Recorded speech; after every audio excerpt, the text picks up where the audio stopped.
আসন্ন ঈদুল আজহা উপলক্ষে আগামী ২৫ মে থেকে ৩১ মে পর্যন্ত ৭ দিনের সরকারি ছুটি ঘোষণা করেছে সরকার। গতকাল সন্ধ্যায় প্রধানমন্ত্রী তারেক রহমানের সভাপতিত্বে অনুষ্ঠিত মন্ত্রিসভার বৈঠকে এ সিদ্ধান্ত নেওয়া হয়।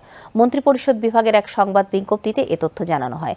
মন্ত্রিসভার সিদ্ধান্ত অনুযায়ী ঈদের ছুটির আগে ২৩ ও ২৪ মে সরকারি অফিসসমূহ খোলা থাকবে।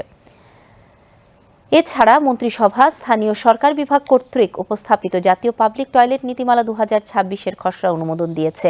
এই নীতিমালার উদ্দেশ্য হিসেবে সারা দেশে স্বাস্থ্যসম্মত ও মানসম্মত পাবলিক টয়লেট সুবিধা সহজলভ্য করা, জনস্বাস্থ্য ও পরিচ্ছন্নতার মান উন্নত করা এবং নারী, শিশু, প্রতিবন্ধী ব্যক্তি, বয়স্ক ও প্রান্তিক জনগোষ্ঠীর জন্য ব্যবহার বান্ধব টয়লেট সুবিধা নিশ্চিত করার কথা বলা হয়েছে। নীতিমালায় পাবলিক টয়লেট ব্যবস্থার দীর্ঘমেয়াদী কার্যকারিতা ও স্থায়িত্ব বজায় রাখতে কার্যকর ব্যবস্থাপনা মডেল এবং অর্থায়ন নিশ্চিত করার উপর জোর দেওয়া হয়েছে। মন্ত্রিসভার সিদ্ধান্ত অনুযায়ী শিক্ষার্থীদের মধ্যে টয়লেটের সঠিক ব্যবহার সম্পর্কে সচেতনতা বৃদ্ধিতে শিক্ষা মন্ত্রণালয়, প্রাথমিক ও গণশিক্ষা মন্ত্রণালয়, স্থানীয় সরকার বিভাগ, স্বাস্থ্য ও পরিবার কল্যাণ মন্ত্রণালয় এবং তথ্য সম্প্রচার মন্ত্রণালয় প্রয়োজনীয় উদ্যোগ গ্রহণ করবে।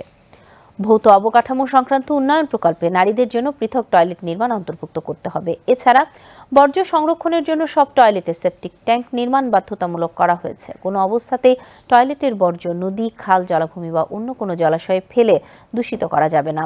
সড়ক ও মহাসড়কের সুবিধাজনক স্থানে নারী ও পুরুষদের জন্য পৃথক পাবলিক টয়লেট স্থাপনে স্থানীয় সরকার বিভাগ এবং সড়ক পরিবহন ও মহাসড়ক বিভাগ যৌথভাবে উদ্যোগ গ্রহণ করবে। নীতিমালা বাস্তবায়নে মন্ত্রণালয় ও বিভাগ ভিত্তিক সময়বদ্ধ কর্মপরিকল্পনা তৈরি করতে হবে বলেও মন্ত্রিসভার সিদ্ধান্তে বলা হয়েছে।